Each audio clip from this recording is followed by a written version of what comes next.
es el efecto de la declaración de nulidad, ¿no?, de un contrato, porque el matrimonio es un contrato de acuerdo al artículo 102. Por lo tanto, una vez que se declara el matrimonio nulo por sentencia judicial, ese matrimonio deja de existir. Pero entonces la pregunta que hay que hacerse es la siguiente, ¿no?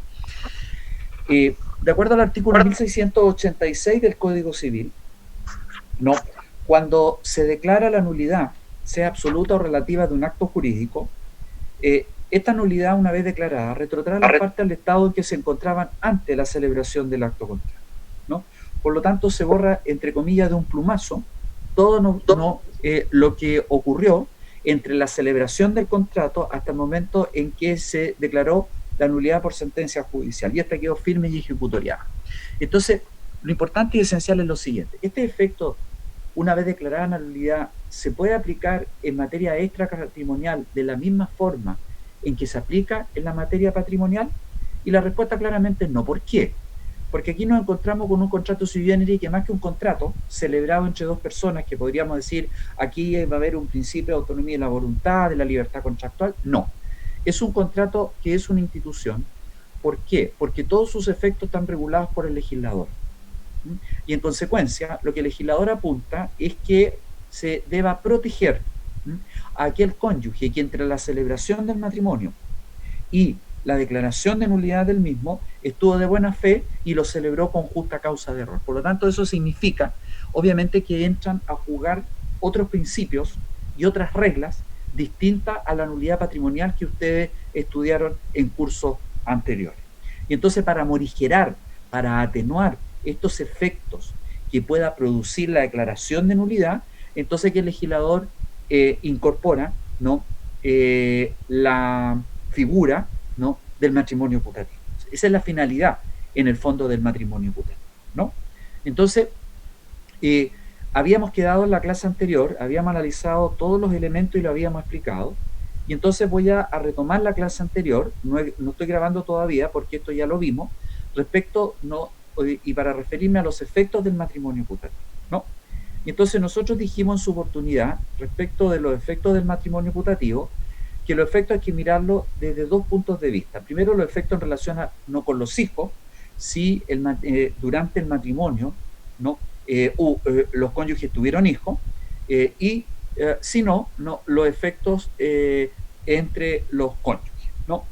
Ahora, en relación a los efectos respecto de los hijos, decíamos al comenzar a analizar el matrimonio putativo que esta figura jurídica estaba antiguamente regulada en el artículo 122 del Código Civil, antes de entrar en vigencia la nueva ley de matrimonio civil.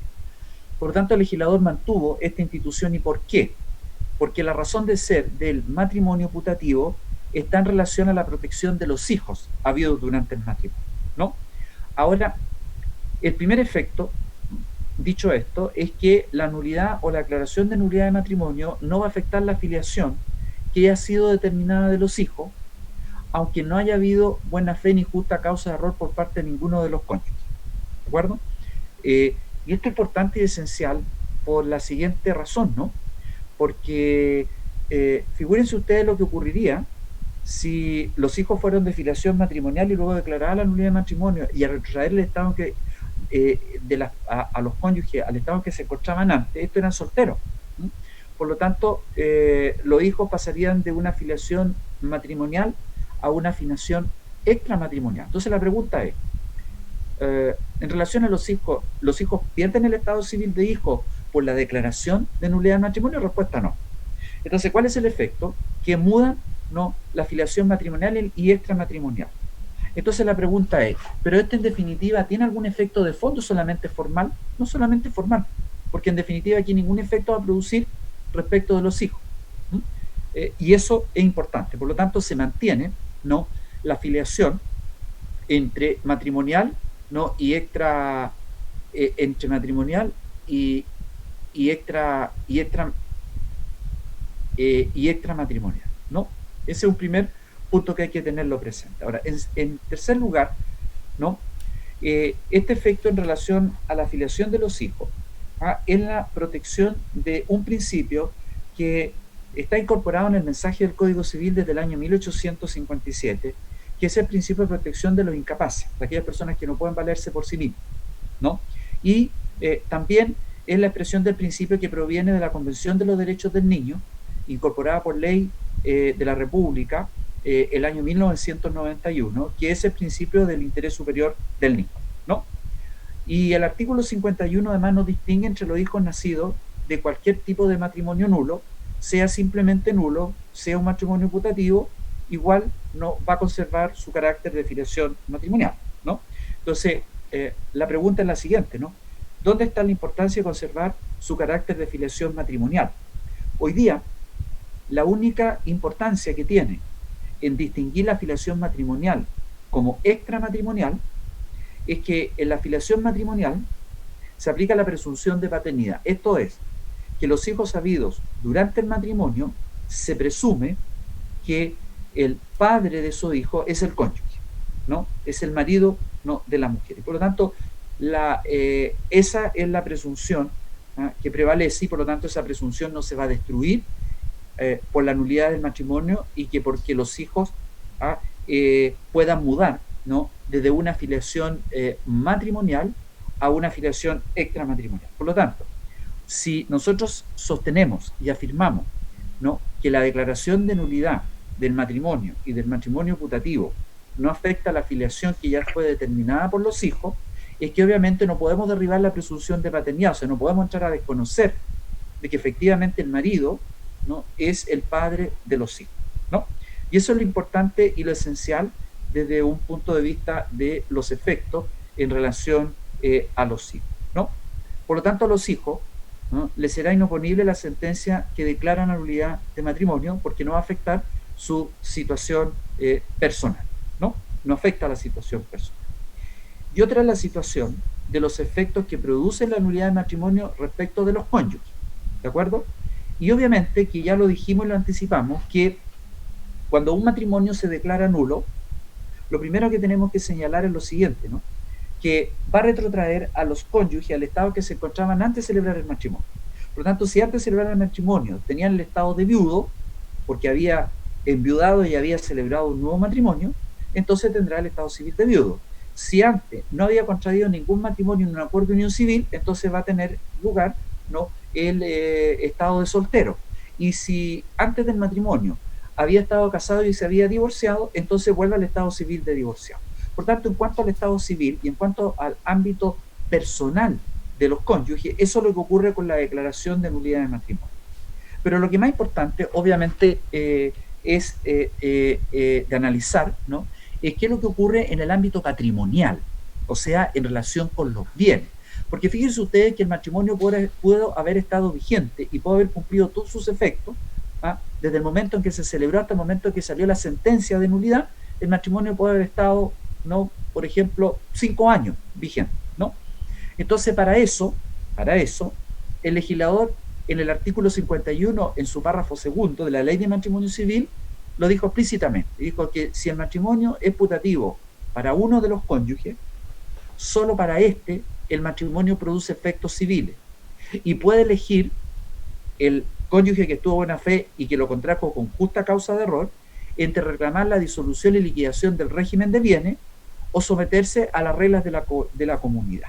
O sea, en el fondo lo que nos está diciendo el legislador es que si los cónyuges estuvieron casados bajo un régimen de sociedad conyugal, aquel cónyuge que estuvo de buena fe tiene el derecho a una opción. O bien, pedir la liquidación de acuerdo a las normas de la sociedad conyugal, que tienen una regulación especial, y lo vamos a ver.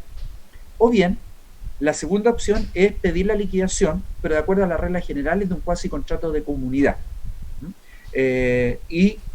Entendiendo, ¿no?, que durante el periodo en que estuvieron casados, hasta el momento en que se declaró la nulidad, como no hubo sociedad conyugal, entonces aquí hubo un cuasi contrato de comunidad. Por lo tanto, ambos cónyuges fueron comuneros y por lo tanto copropietarios, teniendo una cuota de derecho real y abstracto sobre todos los bienes que se adquirieron mientras el matrimonio estuvo vigente. Eso dice relación respecto con la sociedad conyugal, que es un derecho de opción que tiene aquel cónyuge que estuvo de buena fe. Ahora, sin embargo, el legislador no reguló los efectos en el caso que los cónyuges hubiesen estado bajo el régimen de separación total de bienes, donde no hay un patrimonio común, a diferencia del de la sociedad conyugal, o de participación en los gananciales, donde puede producir al término un crédito para uno de los cónyuges, conservando cada uno el dominio de sus bienes. Ahora, la verdad es que la omisión del legislador respecto de que si los cónyuges estuvieron casados bajo régimen de separación de bienes no tiene mucho asidero. O sea, la verdad es que la falta de ausencia de regulación respecto a la separación de bienes no tiene o no va a producir un mayor efecto, porque los cónyuges, mientras estuvieron casados como lo estuvieron bajo un régimen patrimonial de separación de bienes, según más adelante lo vamos a analizar, eso significa que cada uno administró, obtuvo lo suyo y por lo tanto ninguno de ellos le debe algo al otro. Cada uno administró los bienes por separado. Por lo tanto, en definitiva, la declaración de nulidad de matrimonio no va a producir mayor efecto en un régimen de separación total de bienes. Y lo mismo ocurre en principio respecto al régimen de participación en los gananciales, porque los cónyuges mientras se miran como casados, ¿no? Obviamente se van a mirar, mientras esté vigente el régimen, como separados totalmente de bienes. Y en ese sentido, la verdad es que no dista mucho, ¿no?, del régimen de separación total de bienes, porque cada uno va a administrar, va a adquirir y va a disponer libremente de sus bienes. ¿Ok? Ahora, el problema que se produce respecto al régimen de participación en los gananciales, que al finalizar y al concluir el régimen, a aquellos de los cónyuges que obtuvo menos, porque estuvieron separados totalmente bienes, pero aquel de los cónyuges que obtuvo menos durante la vigencia del matrimonio, tiene un crédito de gananciales que es una suerte de restablecer un equilibrio patrimonial entre los cónyuges. Y obviamente que esto no lo contempla y no lo contempló el legislador en materia del matrimonio nulo putativo. Por lo tanto, en el caso de participación en los gananciales, como mientras estuvo vigente el matrimonio se miraron como separados totalmente de bienes, entonces lo que cabría preguntarse sería lo siguiente, ¿no? ¿Qué sucede una vez que se dicta la nulidad del matrimonio, ¿no? Y obviamente que acá habría que discurrir en el sentido de que aquel de los cónyuges que estuvo de buena fe y lo celebró el matrimonio con justa causa de error, tendrá derecho a demandar el crédito de gananciales a través del juzgado de familia, porque el otro cónyuge lo que va a hacer simplemente es que se va a oponer y a decir, mire, si nosotros estuvimos casados bajo un régimen de separación total de bienes y el legislador en el artículo 51 no le dio la opción para reclamar la liquidación o para reclamar el crédito de gananciales, entonces no va a tener. La verdad es que es una discusión muy interesante que se puede dar en la práctica, pero respecto al régimen de participación en los gananciales, y obviamente lo dejo presente. Ahora, respecto del cónyuge que celebró el matrimonio de buena fe, este podrá conservar las donaciones o promesas por causa de matrimonio que le hizo el otro cónyuge. Y aquel de los cónyuges que lo contrajo de mala fe y que recibió estas donaciones por causa de matrimonio, está obligado a restituirlas. Por lo tanto, el cónyuge que estuvo de buena fe podrá demandar la restitución de las cosas donadas por causa de matrimonio. Ahora, en la clase anterior, nosotros dejamos pendiente, ¿no?, este tema que dice relación con que la putatividad del matrimonio puede tener gran importancia para uno de los cónyuges, o puede llegar a tener gran importancia para uno de los cónyuges. Y la hipótesis es, en el caso en que los cónyuges estuvieron casados bajo un régimen de sociedad conyugal o una sociedad de bienes, ¿no? Y bajo ese régimen patrimonial, entonces el matrimonio es declarado nulo. En este caso, entonces, si mientras estuvo vigente la sociedad conyugal, cualquiera de los cónyuges compra a título oneroso un bien inmueble, lo vamos a ver por el artículo 725, número 5, ese bien inmueble va a ingresar al haber absoluto de la sociedad conyugal y por lo tanto la sociedad se va a hacer dueña de este bien, ¿no? Y como bajo el régimen de sociedad conyugal, la administración ordinaria de la sociedad conyugal le corresponde al marido, el marido puede enajenar el bien, ¿no? Y vamos a suponer, en este caso y en este ejemplo, que era el marido el que estaba de mala fe a contraer el matrimonio porque era viga. Por lo tanto, la mujer no sabía que el marido tenía un vínculo matrimonial anterior no disuelto, pero el marido sí lo sabía. ¿A qué fecha? Al momento en que se contrajo el matrimonio, ¿no?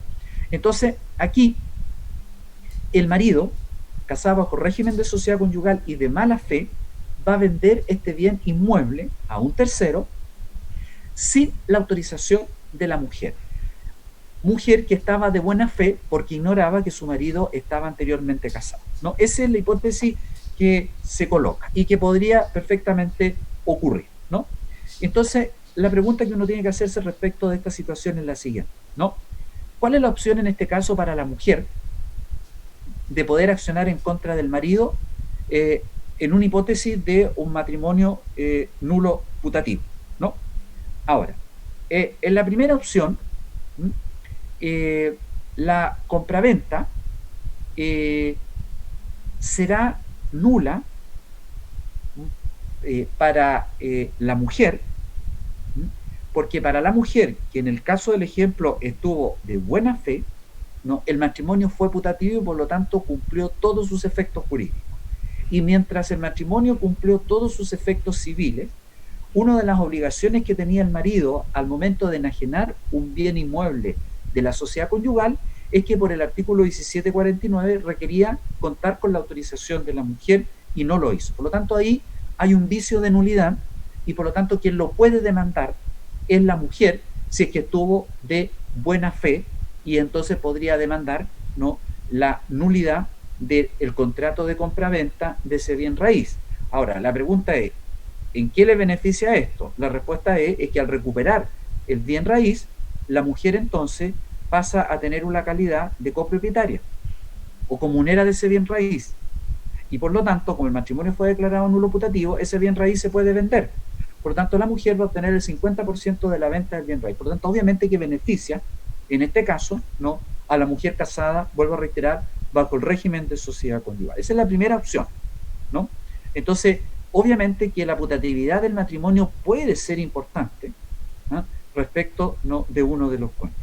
Ahora, la segunda opción es que si los ex presuntos cónyuges se casaron de mala fe, o sea, ambos tenían conocimiento, ¿no?, de que el matrimonio adolecía de una causal de nulidad, entonces la venta que hizo el marido va a ser válida respecto del tercero, porque la mujer no va a tener legitimación activa para demandar la nulidad del matrimonio. Entonces, sin lugar a duda, y esto es lo que se puede presentar en la práctica, en la praxis jurídica, ¿no?, obviamente no es un tema menor la declaración de nulidad de un matrimonio, primero, y cuando un matrimonio, perdón, se declara nulo, segundo, bajo qué régimen matrimonial estaban casados los cónyuges, y tercero, si uno de los cónyuges estaba de buena fe y contrajo el matrimonio con justa causa de error. Entonces, eso es lo que yo quería explicarle y lo que había quedado pendiente de la clase anterior, ¿no? Veamos alguna jurisprudencia. Corte de Apelaciones de Santiago del año 2012 dice en su parte pertinente, nos dice, de manera que al presumirse la buena fe, debe considerarse que el matrimonio de la causante fue efectivamente putativo y produjo los mismos efectos que el válido, al menos hasta la contestación de la demanda en el juicio de nulidad matrimonial. Lo que necesariamente ocurrió en el año 1996, pues la demanda fue deducida el 20 de marzo del año 1996, pues aparece a fojas 23. Entonces, presumiéndose la buena fe de los cónyuges hasta el año 1996, resulta que el matrimonio declarado nulo produjo los mismos efectos que el válido hasta ese año. O sea, lo que reafirma este fallo de la Corte de Apelaciones de Santiago es que el matrimonio nulo, putativo, produce los mismos efectos que como si los cónyuges hubiesen estado casados bajo un matrimonio válido, pero estos efectos terminan del matrimonio válido una vez que se declara la sentencia, ¿no?, de nulidad del matrimonio. Bien.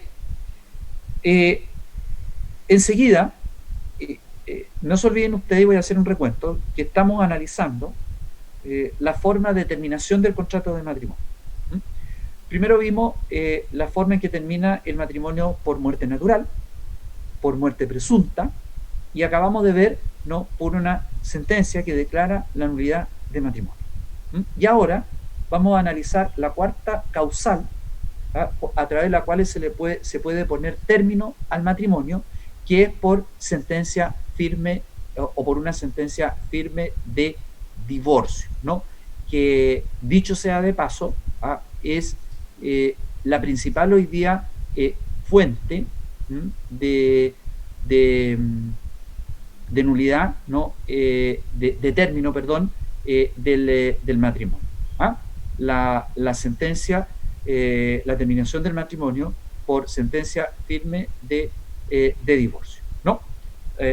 Eso es lo que vamos a entrar a analizar ahora. Ahora, lo importante y esencial va a ser el tratamiento que le vamos a dar al análisis de esta materia, ¿ya?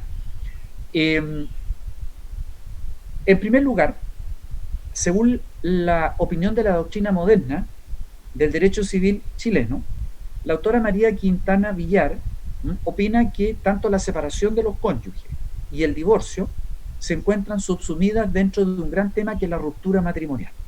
O sea, el divorcio y la separación de los cónyuges se produce a consecuencia de la ruptura matrimonial. Ahora, la ruptura matrimonial mirada desde la ley 19.947, que es la ley de matrimonio civil, contempla un estatuto diferenciado de dos instituciones claramente reguladas. Primero la separación y luego el divorcio. No al revés. Primero la separación y luego el divorcio. Ahora, ¿cuál es la diferencia entre estas dos situaciones o hipótesis que conllevan, ¿no?, a la ruptura matrimonial? Primero, que la separación no conlleva a la terminación del matrimonio, por lo tanto el matrimonio sigue vigente. En cambio, el divorcio sí lleva a el término del matrimonio. Por lo tanto, la separación y el divorcio son instituciones independientes, no son iguales instituciones.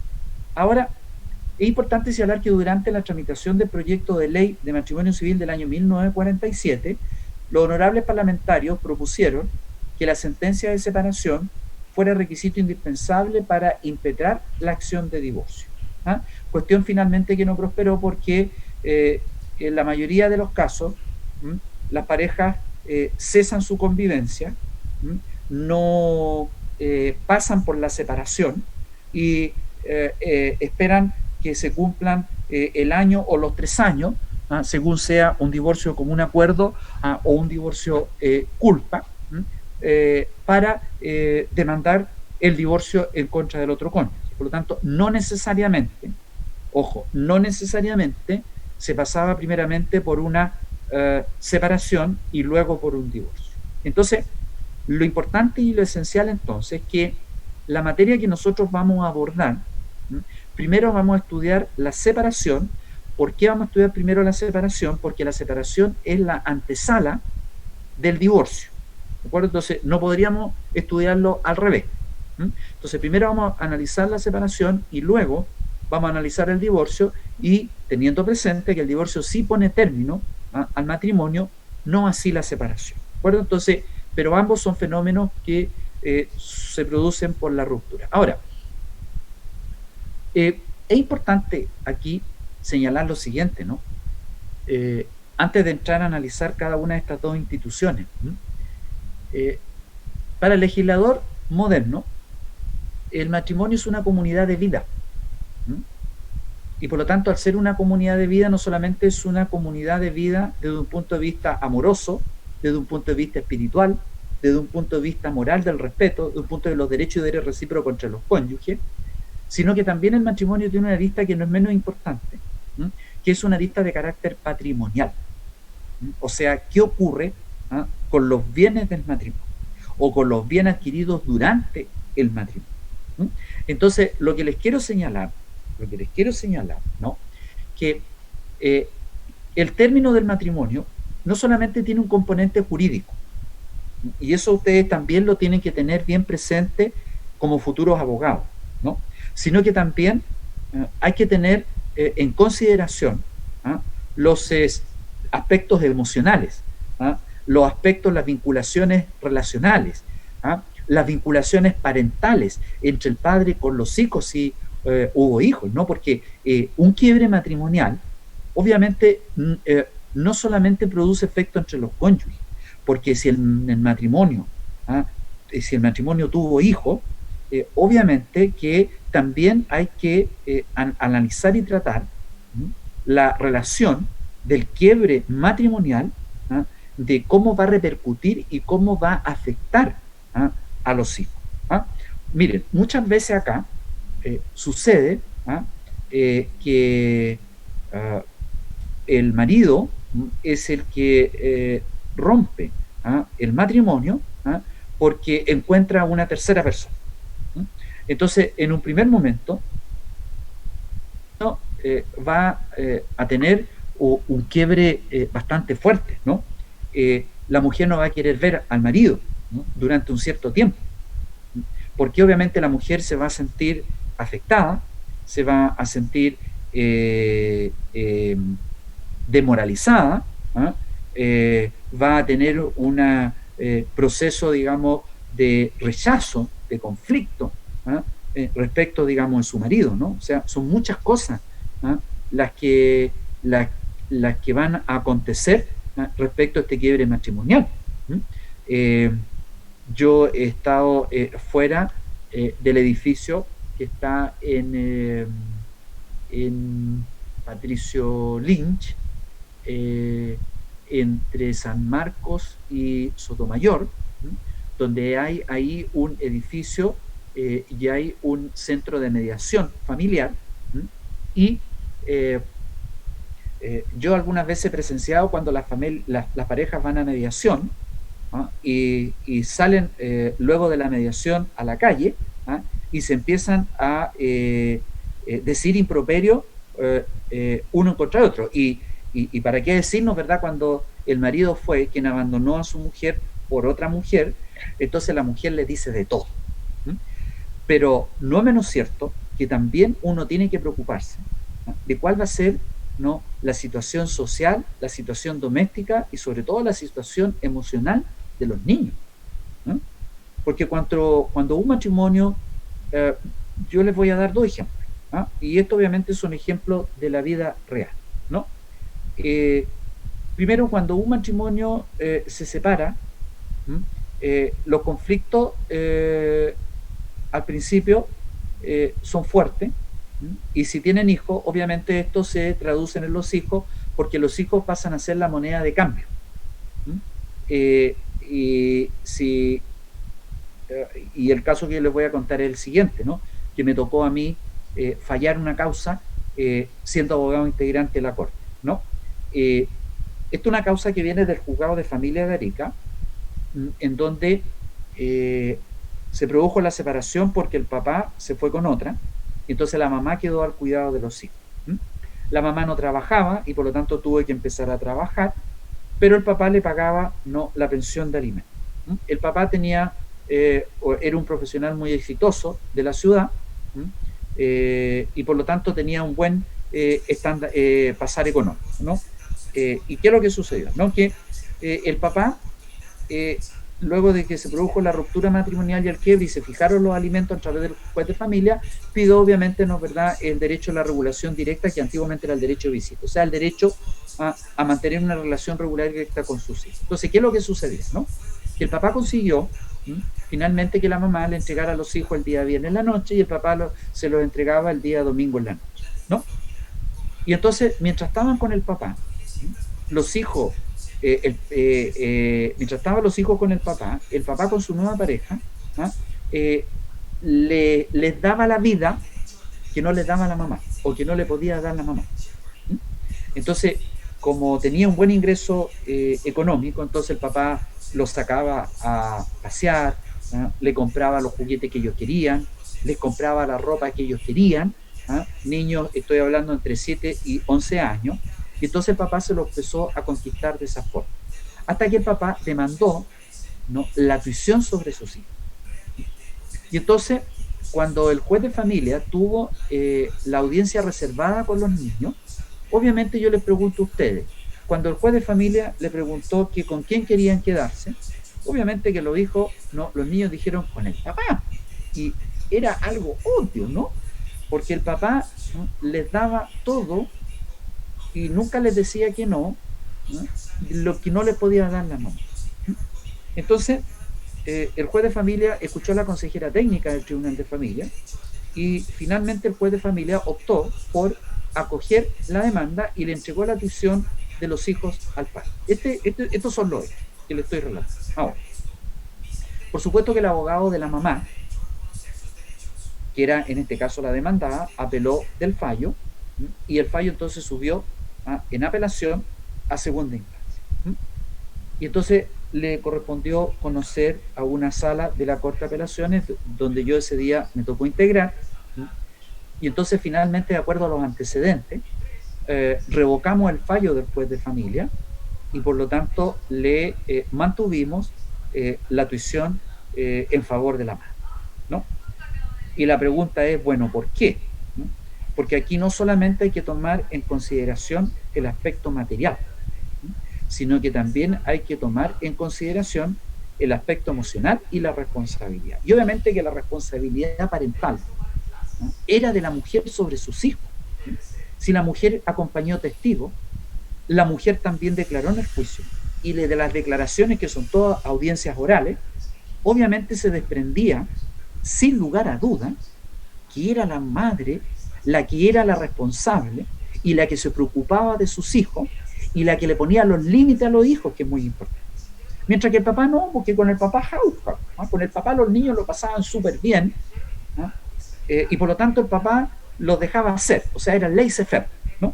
Y obviamente que eso, de un punto de vista de la educación integral y el desarrollo integral del hijo y el principio del interés superior del hijo, obviamente que aunque la madre no tuviera los mismos niveles económicos que el padre, los hijos iban a estar mejor con la mamá. Y así entonces quedó asentado en ese fallo. El papá luego continuó con la impugnación, pero finalmente la decisión quedó en favor de la madre, ¿no? Entonces, esto es lo rico y esto es lo interesante, ¿no?, de las causas de familia. Y por eso yo lo que les pido, sinceramente, es que ustedes no se abandericen en un 100% con ninguna de las dos partes, porque aquí una de las partes a lo mejor no va a decir todo lo que tiene que decir, y otra de las partes tampoco no va a decir todo lo que se tiene que decir. Por lo tanto, aquí no hay que correr con el aspecto sentimental, ¿no?, y aferrarse a una postura determinada, sino que uno tiene que analizar los elementos y ponderar cada una de las pruebas que puedan aportar las partes. Eso es muy importante e interesante tenerlo presente, y me parece que es importante que yo se los pudiera señalar, ¿no? Ahora, como dije anteriormente, antes de entrar a ver y analizar el divorcio, como la antesala del divorcio, vamos a ver la separación. Además que también así está tratado, en la misma secuencia, está tratado en la ley de matrimonio civil, ¿de acuerdo? Entonces vamos a ver la separación, ¿no? ¿Cuáles son las consideraciones preliminares? Primero, se regula por primera vez la separación de hecho entre los dueños, ¿no? Y esto solamente importa por la fecha cierta del cese de convivencia para ambos tipos de divorcio. Por lo tanto, la separación se entiende que es una antesala del divorcio, porque a través de la separación yo me voy a proveer de una prueba preconstituida. ¿Cuál? De la fecha cierta del cese de la convivencia, porque el momento de la fecha cierta del cese de la convivencia se cuentan los plazos para, ¿no, verdad?, luego poder demandar de divorcio. Esa es la importancia, o la primera importancia de la separación, ¿no? Por lo tanto, se regula por primera vez la separación de hecho. En segundo lugar, también el legislador regula la separación judicial, que suspende ciertos efectos del matrimonio en virtud de la sentencia que se diga. Y la separación judicial culpa se asimila al divorcio de la antigua legislación. Y esto es importante hacerlo presente, ¿no? Porque hoy día la pregunta es, ¿la separación judicial de un punto de vista o como institución general, ¿no? ¿Es novedosa o se regula por primera vez en Chile? La respuesta es no. Sí se regula por primera vez en Chile la separación de hechos, pero no la separación judicial. ¿Por qué? Porque antes de entrar en vigencia la ley de matrimonio civil, existía lo que se llamaba el divorcio, que más adelante lo vamos a ver, ¿no? Y por lo tanto, el divorcio, ¿no?, era un divorcio temporal que duraba 5 años, que se declaraba por sentencia judicial, o un divorcio perpetuo que duraba por toda la vida de los cónyuges, pero también declarado por resolución judicial, por sentencia judicial, pero no ponía término al matrimonio. Por lo tanto, cuando nos encontramos frente a una institución que no pone término al matrimonio, o que el divorcio anterior, ¿no?, que no podía término al matrimonio, que suspendía ciertos efectos y derechos recíprocos entre los cónyuges, unilateral entre los cónyuges, y que para que existiera el divorcio se requería una sentencia judicial, entonces la institución del divorcio antiguo es similar a la separación judicial. Eso es lo que les quiero enseñar. Por lo tanto, ¿no?, la separación judicial hoy día, que está regulada en la ley de matrimonio civil, no es nada nuevo, porque antes existía pero con otros no. ¿De acuerdo? Ahora, también es importante tener presente que hoy día se reconoce un nuevo estado civil, que es el de separado judicialmente. Por lo tanto, al haber matrimonio, el cónyuge puede tener a la vez el estado civil de casado y separado judicialmente. Y esto también es una novedad de nuestro derecho patrimonial, porque cuando ustedes estudiaron, de nuestro derecho, de la ley de matrimonio civil, de nuestro derecho de familia, porque cuando ustedes estudiaron el estado civil como atributo a la personalidad, en esa oportunidad establecieron que una persona puede tener más de un estado civil siempre y cuando ese estado civil surja o provenga de distintas causales. Por lo tanto, yo puedo tener el estado civil de hijo porque mi mamá me tuvo, pero puedo tener el estado civil de casado porque contraje matrimonio. ¿De acuerdo? Pero son causales distintas. Sin embargo, acá hay una misma situación jurídica que produce dos estados civiles distintos, ¿no? Porque por un lado, la separación judicial no pone término al matrimonio, por lo tanto, el separado judicialmente sigue estando casado, y por otro lado, ¿no?, el estado civil es de separado judicial, ¿no? Eso también es importante tenerlo presente. Ahora, la separación, por tanto, constituye una situación, en cuanto a la situación fáctica, ¿no?, donde los cónyuges dejan de hacer vida en común y suspende ciertos derechos y deberes del matrimonio, ¿no?, pero deja subsistente, no obstante, ¿no?, el matrimonio, ¿no? Bien, ahora. Profesor, ¿Sí? perdón, tengo una duda. No me quedó claro cómo es posible que la persona pueda tener dos estados civiles, siendo que era la misma causa. La persona va a estar casada porque no se ha puesto término al matrimonio y va a estar separado judicialmente.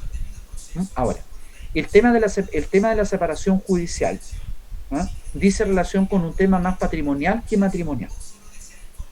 Entonces, en la escritura pública usted tendrá que redactar y tendrá que decir, don Juan Pérez Cotapo, de nacionalidad chilena, de profesión enfermero, cédula de identidad, ¿no es verdad?, tanto, no, casado y separado judicialmente, y separado judicial, ¿no? Y vamos a ver qué significa esto de estar separado judicial, qué efectos produce el estar separado judicialmente desde un punto de vista patrimonial, Pablo. ¿Ya? ¿Ok? Sí, profe, gracias. Pero eso es así, ¿de acuerdo? Bien, ahora, lo primero que tenemos que entonces señalar, visto ya las notas, digamos, o los antecedentes preliminares, es que la ley y no la doctrina, en este caso, porque muchas veces uno distingue una materia porque la doctrina se lo hizo, pero acá no, así lo hizo, perdón, pero acá no, porque es la ley la que hace la distinción entre la separación de hecho y la separación judicial, ¿no? Entonces hay dos tipos de separación de hecho y separación judicial. Lo primero entonces que vamos a entrar a analizar va a ser la separación de hecho, ¿ya? Concepto, ¿no? La separación de hecho es el cese de la convivencia entre los cónyuges que puede o no ser acordado por los cónyuges o por la voluntad de uno de ellos. Ahora, la separación de hecho, como les decía, no es una novedad, siempre ha existido en la realidad social de nuestra sociedad, valga la redundancia. Ojo, en la transparencia anterior dijimos que la separación de hecho es una novedad, sí, pero es una novedad jurídica, no es una novedad de un punto de vista social. ¿Por qué? Porque siempre ha existido la separación de hechos. ¿Y cómo se expresa la separación de hechos en la realidad social? A través del abandono de familia. Entonces, ¿qué es lo que sucede, no? Llega el marido a la casa después de trabajar todo el día y le dice: mi amor, quiero hablar contigo. Y la lleva al living y le dice: mira, ¿sabes qué? Yo me he dado cuenta de que tenemos desaveniencia, nuestras desavenencias son irreconciliables, hay incompatibilidad de caracteres, no nos llevamos bien, cuando estamos juntos y solos peleamos, ¿no? Más que nos añuñamos y nos hacemos cariño, así que por lo tanto esto llegó hasta acá, yo no puedo seguir viviendo contigo, entonces yo prefiero no irme de la casa. Y la palabra o la expresión, perdón, irme de la casa, significa entonces que el marido se dirige a la habitación, pesca, ¿no es verdad?, su maleta, echa toda su ropa y se va. Eso es lo que se llama técnicamente abandono de familia, ¿no? Ahora, pensemos ahora de una familia que tiene hijos, en donde el marido encontró otra mujer. Entonces el marido llega a la casa, se encierra con su señora no en la pieza, le dice entonces que ya no la quiere, que no la ama, que tiene otra mujer, ¿no? Que esta relación más o menos la tiene hace un año atrás, ¿no? Y que en consecuencia él se va a ir de la casa, ¿no? Entonces la mujer le dice: bueno, pero también tenemos que decirle, ¿no?, a nuestros hijos, ¿no?, que el por qué tú te vas a ir de la casa. Entonces hay maridos que dicen que no le da lo mismo, que no le interesa, y otros maridos que dicen que sí, ¿no? Reúnen a los hijos en el living, le cuentan, ¿no?, verdad, lo que está pasando, ¿no? Los hijos se ponen a llorar, se ponen histéricos, ¿no? Y entonces el papá luego entra a la habitación, ¿no? Pesca todas sus cosas en una maleta, ¿no?, y se va de la casa. O sea, abandono de familia. Y hay otras situaciones que son más extremas, donde el marido ni siquiera conversa con la mujer. Simplemente el marido llega subrepticiamente, ¿no?, echa toda la ropa a las maletas, le deja una carta a su señora, sin hablar con ella ni con sus hijos, en el caso que el matrimonio haya tenido hijos, y se va, ¿no?, de la casa. También eso es abandono de familia. Por lo tanto, desde un punto de vista de la realidad social, obviamente la separación de hecho siempre ha existido, pero antiguamente con otro nombre, que era el de abandono de familia, ¿no? Y por lo tanto, cuando ocurría esto, lo que hacía la mujer que era abandonada o el marido que era abandonado por su mujer es que inmediatamente iba a una comisaría de carabineros la más cerca y dejaba constancia que su cónyuge se había ido, ¿no es verdad?, de el hogar, o sea, había hecho abandono del hogar con tal fecha, ¿no? Eso es lo que ocurría en la práctica, ¿no? Normalmente, ¿no? Por lo tanto, la separación de hecho se constituye como una etapa previa, pero no indispensable, no necesaria, no que sea una condición sine qua non para la separación judicial o para el divorcio, ¿de acuerdo? No es esencial para ello. La separación de hecho, por tanto, se basa en el cese de la convivencia, sin importar la causa, si fue por voluntad unilateral o consentimiento de ambos cónyuges. Aquí da exactamente lo mismo. El tema es que los cónyuges dejaron de vivir juntos. ¿Por qué? Porque uno abandonó el hogar. Eso es lo importante y lo esencial. Sea que el otro cónyuge haya sabido o no haya sabido, sea, ¿no es verdad?, que haya sido de mutuo acuerdo. A veces hay parejas, ¿no?, que yo creo que son las menos, pero también yo les debo contar toda digamos, la experiencia que me ha tocado vivir, ¿no?, en estas situaciones de conflictos de familias, ¿no? Hace tiempo atrás yo veía un matrimonio muy bien avenido con sus hijos ya adolescentes, hasta que en un momento determinado él dejó de ir a las reuniones de curso de sus hijos y desapareció de la noche a la mañana. Y entonces solamente nosotros veíamos a la mamá de los niños y por supuesto que a uno le da lata el poder preguntar, oye, ¿por qué tu marido ya no viene a las reuniones si antes venían juntos, ¿no?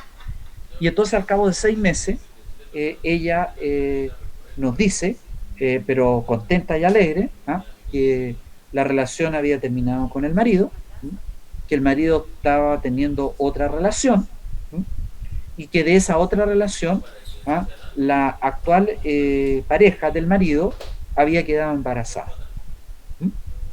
Y ella lo tomaba súper normal, feliz y contenta, nada de lágrimas, y además, no es verdad, ella dijo, fíjense ustedes, que estaba muy contenta, ¿no?, que el marido hubiese rehecho su vida con otra mujer, hasta ese punto, ¿de acuerdo? Y que también estaba contenta, y que ella conocía a la actual pareja del marido y se llevaban súper bien. Ahora, al cabo de cierto tiempo, nos cuenta esta misma mamá que había sido la madrina de bautizo de la hija de su ex marido.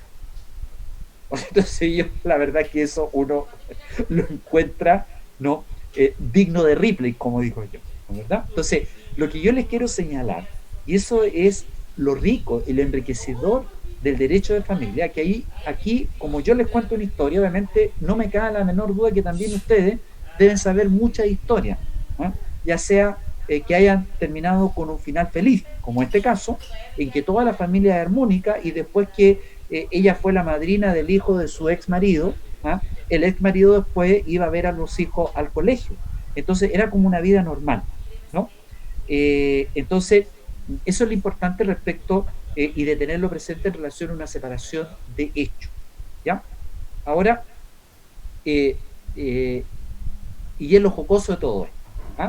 Ahora, los autores critican la denominación utilizada por el legislador porque el legislador habla de separación de hecho, porque si es una separación de hecho, no debería haber estado regulada en la ley, sin embargo, la ley la regula. Entonces, es la crítica que se le hace mayormente, pero una crítica formal, no de fondo. ¿Ok? Ahora, lo importante y lo esencial entonces, como dijimos anteriormente, y me voy a retroceder, dijimos que en cuanto al concepto de la separación de hechos es el cese de la convivencia entre los cónyuges, que puede ser acordado entre ambos, o bien puede ser por la voluntad de uno de ellos, o sea, cuando uno de ellos abandona, ¿no?, el hogar común. ¿De acuerdo? Por lo tanto, el elemento importante y esencial es el cese de la convivencia, ¿no?, en este caso la separación de hechos. Entonces la pregunta es, ¿qué entendemos por cese de la convivencia? Se entiende entonces por cese de la convivencia, según el autor español Manuel de Camara, cuando se suspende temporal o definitivamente la vida en común de los cónyuges con el fin de interrumpirla o extinguirla o terminarla. No se olviden ustedes que la separación de hechos es la antesala de la separación judicial o del divorcio. No necesariamente aquellos cónyuges que se separan, ¿no?, de hecho, van a seguir con la separación judicial o van a seguir con el divorcio. Puede ser que se produzca la reconciliación. Y también, ¿no es verdad?, hay casos en que los cónyuges se reconcilian, ¿no? Yo me recuerdo que cuando hacía mi práctica en la Corporación de Asistencia Judicial, ¿no?, tenía una mujer, estaban los jueces de familia, los jueces de menores, los juzgados menores, no los juzgados de familia, pero recuerdo esta situación en que el marido, ¿no?, estaba cierto tiempo viviendo en la casa con la mujer y luego se iba y se perdía. No era porque los extraterrestres lo hubiesen capturado o raptado o secuestrado, perdón, sino que simplemente se iba. Y lo que ocurría es que conocía a una mujer por ahí en una de las fiestas con las que él andaba con sus amigos y se encatraba con la mujer, así lo decía su mujer, ¿no? Y entonces el marido estaba 100%, cierto tiempo afuera y luego regresaba a la casa. Y eso se lo había hecho a la mujer unas 3 o 4 veces. Entonces, la pregunta que yo le hice a la mujer, bueno, pero ¿por qué usted acepta eso? ¿No? Y la respuesta de la mujer, fíjese usted, fue la siguiente, que me pareció una respuesta eh, de una responsabilidad que la verdad es que yo no veo eh, tan rutinariamente, ¿no?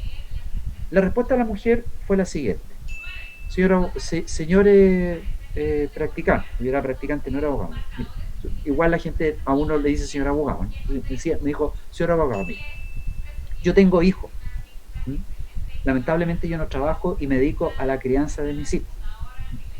Por lo tanto, mi marido es el que provee de lo necesario para la subsistencia de la familia: alimentación, vivienda, vestuario, etcétera. Por lo tanto, si yo termino la relación marital con él, voy a tener problemas con la pensión de alimentos y voy a tener problemas con alimentar a mis hijos. Por lo tanto, yo prefiero dar un paso al costado y la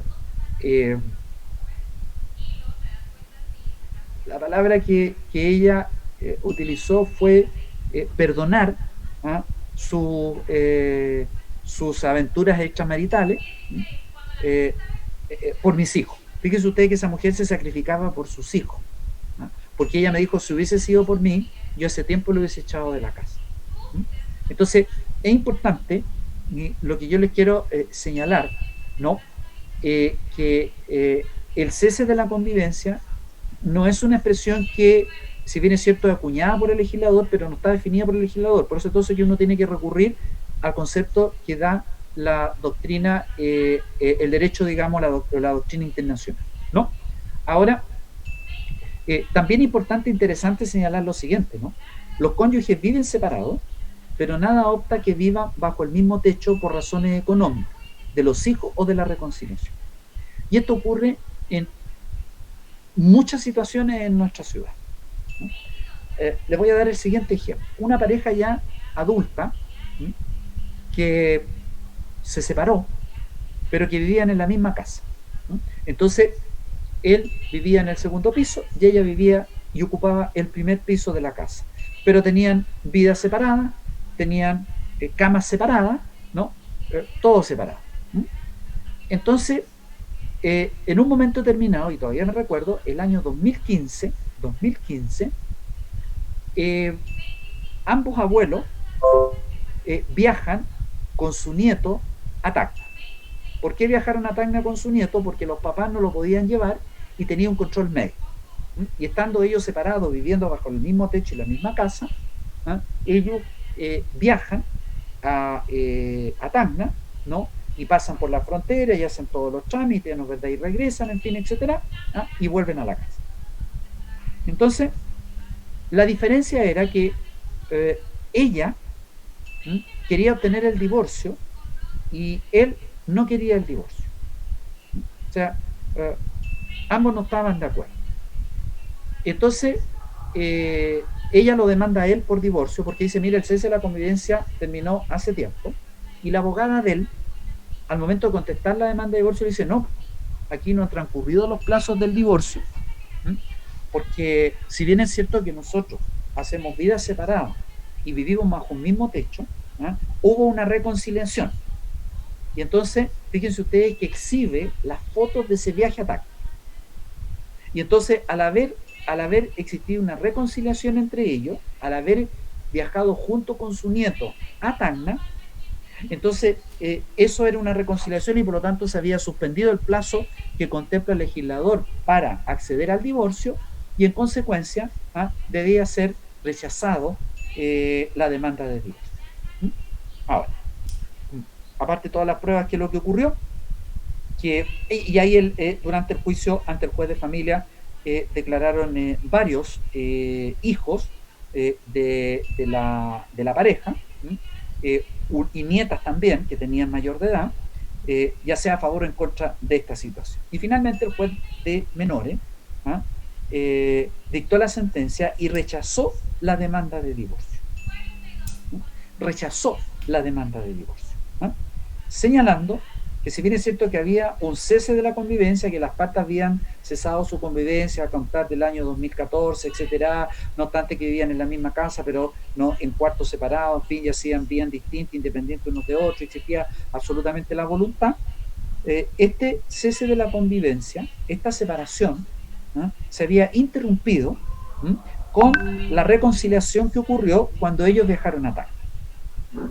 Ese fue, ¿no es verdad?, el punto del fallo del juez de familia. Entonces, la abogado de la demandante apeló de la causa, y eso subió a la corte, y yo estaba nuevamente como abogado integrante de la corte, ¿ya? Y me correspondió redactar el fallo, ¿no?, en esa causa, ¿no?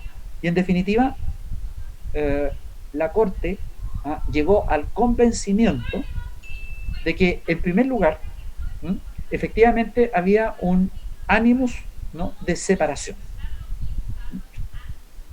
Los cónyuges no querían vivir juntos, ¿no?, no querían seguir viviendo juntos como casados, ¿no? En segundo lugar, ¿no?, efectivamente ambos cónyuges, en sus declaraciones de los testigos y las declaraciones prestadas por ellos durante el proceso, reconocieron que el cese de la convivencia se había producido durante el año 2014. Pero acá viene lo interesante, ¿no? Pero la Corte estimó que efectivamente habían, porque los fallos de la valoración de la prueba en un juicio de familia se hace mediante las reglas de la sana crítica, ¿de acuerdo? Por lo tanto, la sala de la Corte concluyó, ¿no?, de que el viaje, ¿no?, de la pareja a Tacna fue un hecho aislado, y un hecho aislado propiciado por la petición de uno de sus hijos de llevar a uno de sus nietos, ¿no?, a un control médico en Tacna, y que sin mediar la voluntad de ellos, esto no se habría producido, y por lo tanto el niño hubiese perdido, ¿no?, su hora, digamos, del control, ¿no? Y en consecuencia ese hecho aislado no podía tomarse en consideración como una reconciliación, y por lo tanto que se haya puesto término al cese de la convivencia. Por lo tanto, la Corte estimó, ¿no?, que el cese de la convivencia se mantuvo en el tiempo, y por lo tanto se cumplió con el plazo para que se decretara el divorcio, y finalmente se revocó el fallo de primera instancia y se acogió la demanda por divorcio, porque en definitiva, ¿no?, la voluntad de los cónyuges no era seguir casados, ¿no? Entonces, esto también es importante y esencial. Por lo tanto, de acuerdo a la realidad económica que existe en la sociedad chilena, no les extrañe a ustedes que se van a encontrar con personas que van a demandar el divorcio, y cuando usted tome la consulta y le pregunte dónde está domiciliado su cónyuge al cual van a demandar, ellos le digan que en el mismo domicilio donde está domiciliado el demandante, la demandante, ¿no? Y eso también es factible y es posible. Por lo tanto, no es necesario que, para que exista una separación de hecho y por lo tanto un cese de la convivencia, que se produzca el abandono del hogar, ¿no? O sea, que uno de los cónyuges abandone el hogar, porque perfectamente puede haber una separación de hecho, perfectamente se puede haber producido un cese de la convivencia, no obstante estar viviendo ambos cónyuges, ¿no?, en el mismo hogar, ¿no? Eso también hay que tenerlo importante. Por lo tanto, el cese de la convivencia produce un distanciamiento tanto corporal como espiritual de los cónyuges. Cada uno hace su vida aparte, cada uno hace, ¿no es verdad?, lo que quiera. Mire, yo les voy a contar una infidencia, ¿no?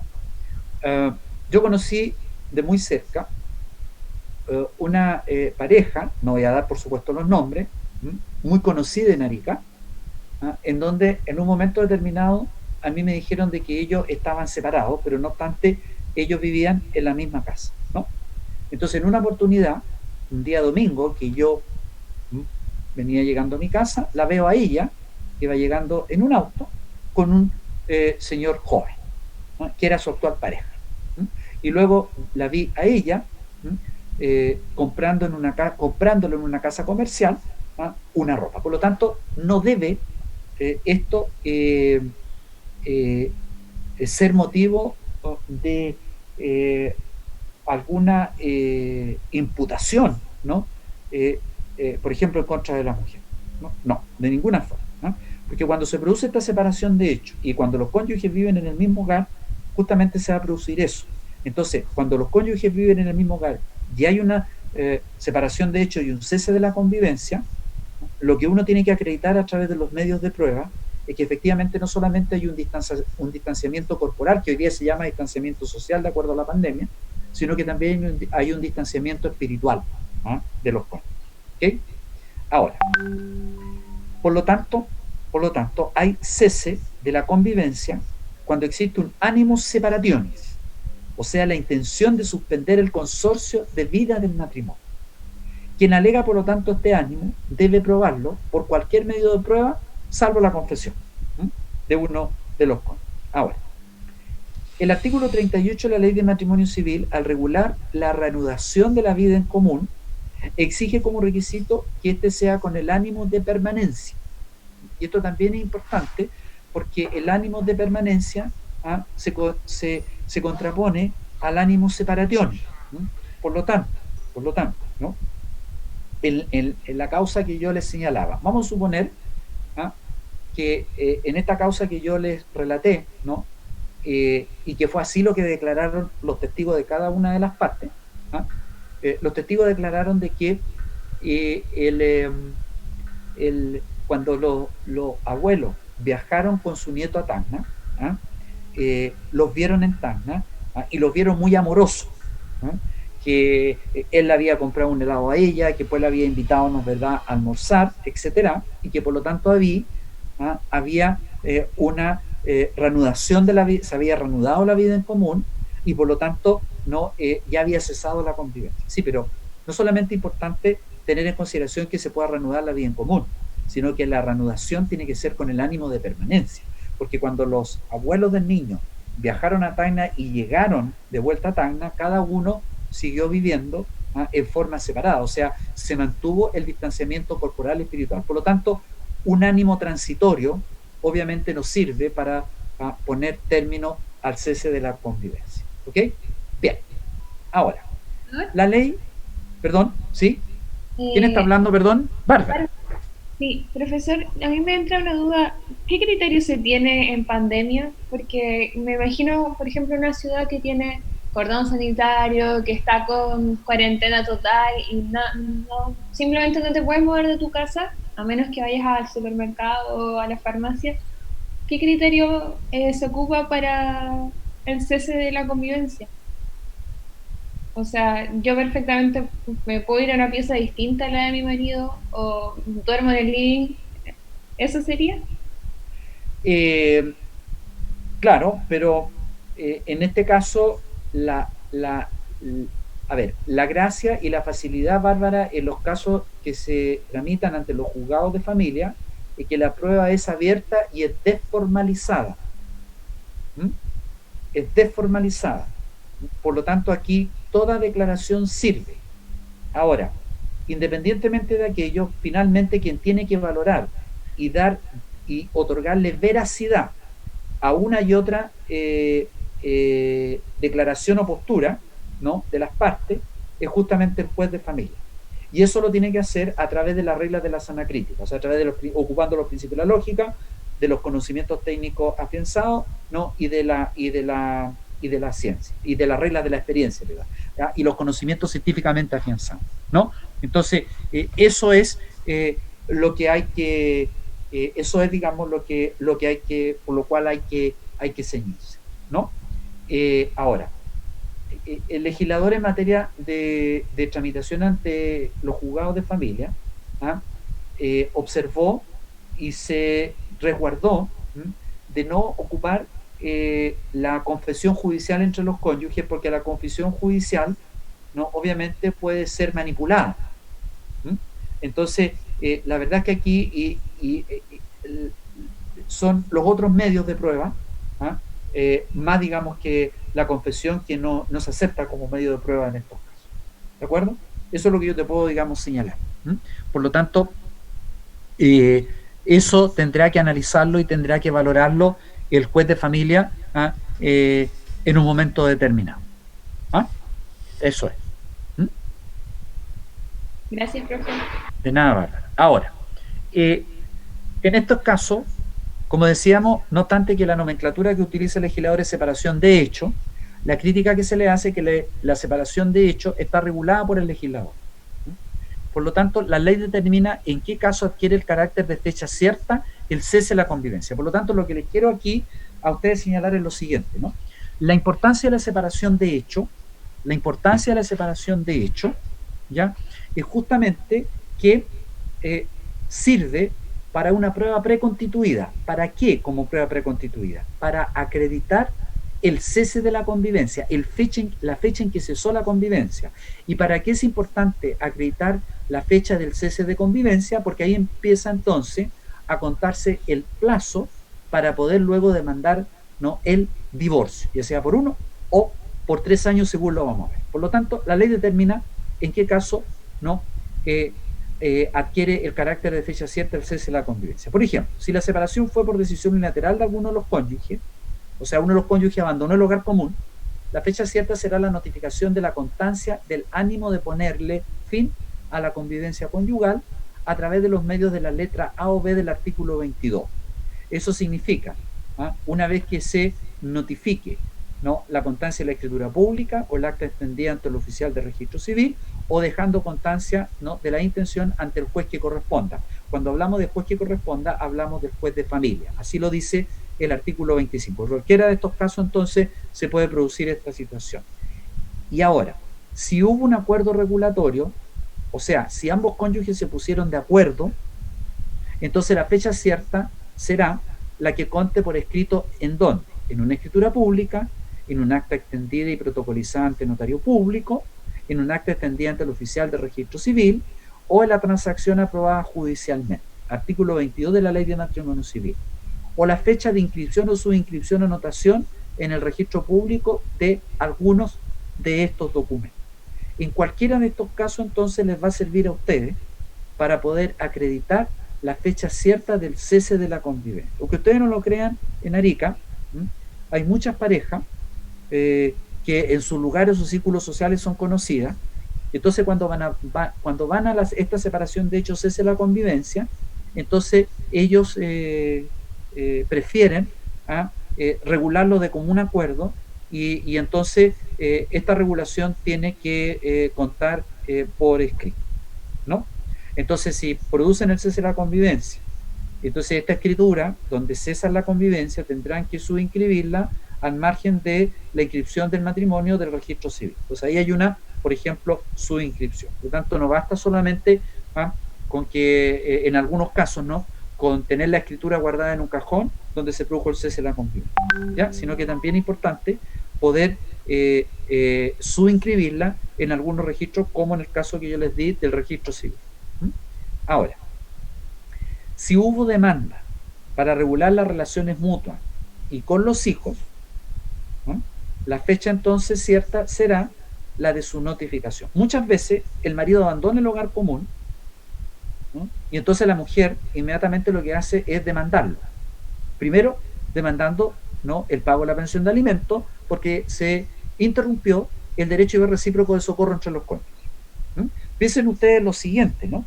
En una situación normal de pareja, el marido se va a ir en la mañana y la mujer le va a decir: mi amor, ¿por qué no me dejas dinero para comprarle hoy día los alimentos para los niños, que los niños necesitan, no, la leche, etcétera? Entonces el marido le va a dejar la plata y se va a ir tranquilamente y la mujer va a hacer las compras y todo lo demás. Listo. Puede ser viceversa, no da lo mismo. Pero en una situación de separación, y sobre todo de separación unilateral, ¿no?, el cónyuge simplemente se va. Entonces la mujer, lo primero que le apremia, sobre todo si tiene hijos y no trabaja, es que obviamente el marido le siga entregando el dinero suficiente para solventar los gastos de alimentación, los gastos de vivienda, los gastos de vestuario, etcétera. Sobre todo si no viven en una vivienda propia y está arrendada.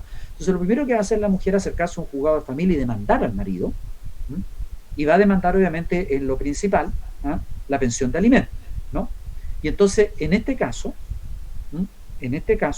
obviamente la fecha cierta del cese de la convivencia será aquella en que se le notifique la demanda que le va a interponer la mujer o el marido, según viceversa, respecto de estas materias. Ahora, respecto a la fecha del cese de la convivencia para matrimonios celebrados antes de la entrada en vigencia de la ley 19.947, no rige las limitaciones para acreditar el cese de la convivencia según el artículo 2º transitorio. Por lo tanto, eso significa que a través de cualquier forma podrá acreditarse el cese de la convivencia. Yo les decía que lo que ocurría normalmente antes de la entrada en vigencia de la ley 19.947, cuando uno de los cónyuges abandonaba el hogar común, era que el otro cónyuge se acercaba inmediatamente a una comisaría de carabineros y en el libro de guardia o libro diario dejaba la constancia de que su marido o su mujer, según sea el caso, en tal día y con tal fecha había hecho abandono del hogar. Por lo tanto, esa constancia que aparece en ese libro para aquellos matrimonios celebrados antes de la entrada en vigencia de la ley 19.947 también serviría en este caso. Ahora, regulación de las relaciones mutuas de los cónyuges y para con los hijos, ¿no? Una vez que se produce la separación de hecho, es importante que esta regulación va a tener por objeto determinar la situación futura en que van a quedar los cónyuges y también los hijos, ¿no es verdad?, si es que los hubiera, ¿no? Tanto para los cónyuges si no tuvieron hijos, como también para los cónyuges y los hijos. Por lo tanto, la determinación corresponde a los cónyuges mediante un acuerdo regulador y, a falta de acuerdo, al juez. Cuando uno o ambos cónyuges lo soliciten dentro de un procedimiento judicial, donde pidan regular los alimentos, los bienes familiares, el régimen de bienes del matrimonio, el cuidado personal o la relación directa y regular de cada uno de los hijos de acuerdo al artículo 23. Por lo tanto, todas estas materias de las relaciones mutuas entre los cónyuges y los hijos o se regulan por la buena, o sea, cuando los cónyuges se ponen de acuerdo y suscriben un acuerdo regulador, o bien por la mala, cuando uno de los cónyuges demanda a través del juez de familia que éste proceda a regular toda esa materia que nosotros ya hemos, digamos, citado, ¿no? Ahora, en cuanto al acuerdo regulador entre los cónyuges, cuando los cónyuges se ponen de acuerdo, ¿no?, las materias o el contenido de este acuerdo puede ser determinado libremente por los cónyuges. Aquí ¿no?, rige lo que se llama el principio de la autonomía de la voluntad y de la libertad contractual. Por lo tanto, esta materia a su vez está regulada en el artículo 21 de la Ley de Matrimonio Civil, que la enuncia. Las materias que deben regularse, pero que hay que tener claro que no es taxativo, sino que es meramente enunciativo respecto a las materias que debe comprender el acuerdo. Y esta materia que debe comprender el acuerdo cuando hay una separación de hecho, dice relación primero a las relaciones mutuas entre los cónyuges, a los alimentos que se deban entre ellos, y a los hijos, a quien detenta o va a detentar el cuidado personal de los hijos, que pueden ser ambos padres, y a la relación directa y regular que mantendrá con los hijos aquel de los padres que no lo tuviere bajo su custodia. Normalmente en Chile, los hijos van a quedar bajo la custodia de la madre, y por lo tanto es el padre el que va a tener que fijar un régimen antiguamente que se llamaba de visita, que hoy día se llama relación directa y regular. Y también puede ser viceversa, ¿no? O sea, también puede ser que el marido se quede con el cuidado personal de los hijos, y en este caso, quien deberá tener la relación directa y regular va a ser la mujer, ¿no? Ahora, estos acuerdos deben respetar los derechos y deberes irrenunciables conferidos por las leyes, referidos a la manifestación de los principios de interés superior de los hijos y de la protección del cónyuge más débil. Por lo tanto, que un solo ejemplo, ¿no? En este acuerdo la cónyuge no podría renunciar a demandar de alimentos al cónyuge, porque eso obviamente sería un derecho irrenunciable, porque estaría atentando gravemente en contra del interés superior de los niños, o bien que en este acuerdo se exima al papá o a la mamá, según sea el caso, de no pagar los alimentos que se deban, porque obviamente eso también afecta gravemente el principio del interés superior, ¿no?, de los niños, ¿no? Ahora, formalidades del acuerdo regulatorio. En este caso la ley no ordena el cumplimiento de alguna formalidad para su validez. Y es más, podría ser verbal. Pero el problema va a ser la prueba, ¿no? Las palabras se las lleva el viento. Y en relación a la naturaleza de las materias, en algunos casos será necesario la aprobación judicial y su escrituración e instrumento público. Por ejemplo, si se van a regular el régimen patrimonial de bienes, ¿no? Obviamente va a ser necesario. O el cuidado o la tuición de los hijos, también se requiere una aprobación judicial, porque si no, si uno de los cónyuges no tiene la aprobación de los hijos, ¿cómo, por ejemplo, va a sacar a los hijos fuera de Chile? Si no, tiene que mostrar un documento formal donde diga que ella es la curadora y a su vez, ¿no, verdad?, un documento donde el marido o la mujer a que no tenga bajo el cuidado de los hijos, la autorice para sacar a los hijos al extranjero, ¿de acuerdo? Entonces, en esos casos, obviamente, no puede la mujer presentar ante la ventanilla de la policía de investigación y decirle, mire, ¿sabe que yo tengo cuidado personal de los hijos porque llegamos a un acuerdo con mi marido desde el punto de vista verbal? No, ahí no, obviamente que no se lo van a, no es aceptar, ¿no? Ahora, el artículo 22 establece ciertos instrumentos en que debe contar el acuerdo para otorgar fecha cierta del cese de la convivencia. Y eso es lo importante y lo esencial, ¿no? ¿Por qué? Porque si se llega a un acuerdo regulatorio verbal, aquí entonces no vamos a dejar constancia o no va a quedar constancia, ¿no?, de el momento en que se produjo el cese de la convivencia. Por lo tanto, es importante reducirlo a un instrumento y redactar ese instrumento, obviamente, por un abogado o por un egresado de derecho, ¿de acuerdo? Ahora, lo importante entonces, y de lo que se extrae del artículo 22, que hay cierto instrumento en que debe contar el acuerdo para otorgar fecha cierta al cese de la convivencia. Y por ejemplo, el artículo 22 menciona la escritura pública, la transacción aprobada por la justicia, por el juez de familia. Su ventaja es que tiene mérito ejecutivo para cobrarlo forzadamente en caso de incumplimiento. En el caso de transacción, dice relación con los alimentos. Mire, muchas veces ocurre en nuestra ciudad, ¿ah?, que los cónyuges se separan y dicen, no, mira, ¿sabes qué? La mujer dice, yo quiero separarme en la buena, no quiero hacer problema, no quiero demandarlo ante el juez de familia, porque si no se va a poner, va a tener problemas con la pensión de alimentos, etcétera. Entonces, el abogado, ¿qué les dice al egresado? Pero mira, igual anda a una notaría y firma un acuerdo donde se fije el pago de alimentos voluntarios. Y entonces fijan de común acuerdo el pago de los alimentos voluntarios y él se obliga a depositarle los alimentos todos los meses en la cuenta RUT del Banco Estado. ¡Pum! Eso se llaman alimentos voluntarios.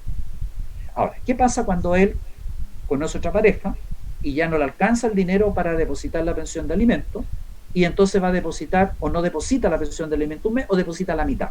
Entonces ahí la mujer se enerva, se encripta, dice, ¿pero cómo?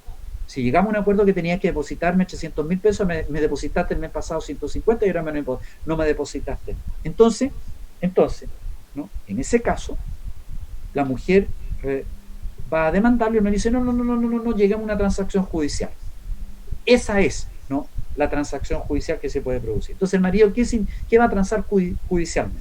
Va a decir, la mujer lo va a demandar, ¿no?, por alimentos voluntarios, y decir, mire, esta persona se comprometió a pagarme alimentos voluntarios y no me lo pagaba, Entonces, ante el juez de familia, el marido se va a comprometer a ponerse al día con los alimentos voluntarios atrasados y ante el juez van a fijar, ¿no?, los alimentos que se le llama forzosos, porque van a ser fijados a través del juez de familia, ¿no? Esa es una estrategia que se puede utilizar y es válida, digamos, en esta situación, ¿no?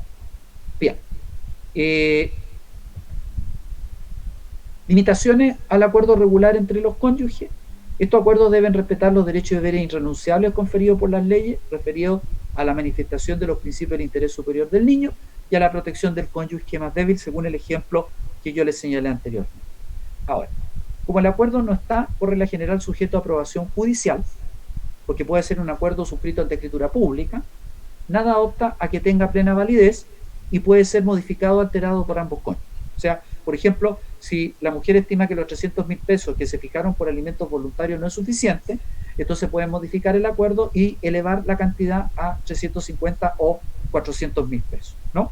Sin embargo, existen reglas especiales sobre ciertas materias, como por ejemplo el cuidado personal de los hijos o la patria potestad. Y eso sí que tiene que estar reducido a escritura pública, como yo les decía, ¿no? Sino cómo la mujer va a acreditar ante la policía de investigaciones cuando saque a su hijo al extranjero que ella tiene, ¿no?, el cuidado personal de los hijos. La van a devolver, ¿no? Entonces, en ciertas materias, obviamente que se requiere de esta formalidad. Bien, para la próxima clase, entonces, del día miércoles, porque acuérdense que el día lunes no tenemos clase, vamos a continuar con el análisis ahora de los efectos de la separación de hecho. Bien, hasta acá llegamos entonces, estimados alumnos. Que tengan un buen fin de mes y también un buen fin de semana. Profesor, aprovechen de descansar. Diga. Tengo una consulta, es sobre el casamiento de segundas nupcias. ¿El qué, perdón? Sobre las segundas nupcias, sobre la inscripción del curador de los bienes, si hay hijos.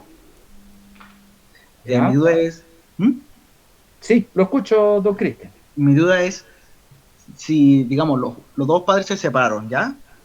Y la madre tiene al hijo en custodia y el padre quiere casarse, ¿también tienen que hacer el trámite? A ver, si los padres están separados, sí, el padre no puede casarse. A ver, si el padre está separado, el padre no puede casarse porque la separación no pone término al matrimonio. Ok, ¿y si estuvieran divorciados? Ahora, si están divorciados y la madre tiene la curaduría de los hijos, y la madre, vale decir, aquel cónyuge que tiene, que es el curador de sus hijos, que los tuvo de precedente matrimonio, precedente significa de anterior matrimonio, entonces tiene que cumplirnos, ¿verdad?, con ese requisito, con ese que es una prohibición, pero una prohibición que no anula el matrimonio.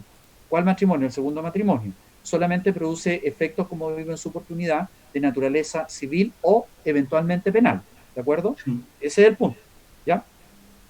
Eso. Ok. ¿Ya? Bueno. Gracias. De nada. Bien, muchachos. Profesor, disculpe, yo tengo una consulta. Javier, dime. Buenas tardes.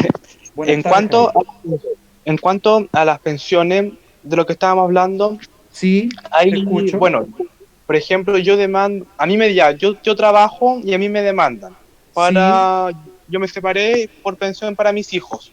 Ya. Y lo que yo quiero saber si en el juicio hay un piso mínimo en cuanto al monto de dinero. No hay un piso mínimo. En un juicio por alimento, lo que prevalece es el informe que emana de un trabajador o trabajadora social respecto de las condiciones no domésticas y económicas de cada uno de los cónyuges. Más la documentación que pueda aportar la demandante de la pensión de alimento. ¿Y qué es lo que va a aportar la demandante de pensión de alimento? Básicamente los gastos. Mire, yo gasto mensualmente en luz, agua, arrendamiento, comida para mis hijos, ¿no? Vestimenta para mis hijos y para mí si están casados, ¿no? El pago, digamos, del colegio, si que por ejemplo lo tienen en un colegio particular pagado, o la compra, digamos, de los útiles, todo eso lo va a tener que acompañar el demandado. Y a su vez el demandado también va a acompañar los gastos. Y el demandado entonces dirá, mire, ¿sabe qué? Yo me separé, pero yo tengo una nueva familia, tengo nuevos hijos, y por lo tanto yo también tengo mis gastos. Y en definitiva es el juez de familia el que va, ¿no, verdad?, a determinar o va a fijar la pensión de alimentos, conforme al mérito de las pruebas rendidas. Ya, eso es lo que yo le puedo responder, Javier. Ya, profesor, perfecto, muchas gracias. De nada. Por eso, antes de colgarme, no se olviden ustedes que en materia probatoria, si bien es cierto que el juez de familia tiene que apreciar los medios de prueba, de acuerdo a las reglas de la sana crítica, la forma de presentar la prueba es desformalizada. No es formal, por ejemplo, como en el caso de un juicio civil, donde se tiene que presentar la prueba de testigo dentro del plazo, los testigos tienen que ser hábiles porque pueden haber causales de tacha, etcétera. No. Por eso es lo importante, ¿no?, y lo trascendental en un juicio de familia, bueno, que más adelante también yo voy a explicar en qué consiste la etapa del juicio de familia, así que no me quiero adelantar, pero por eso, uno de los principios, ¿no?, de los juicios seguidos ante los tribunales de familia es que son desformalizados. Eso es, en razón de la materia. ¿Ya?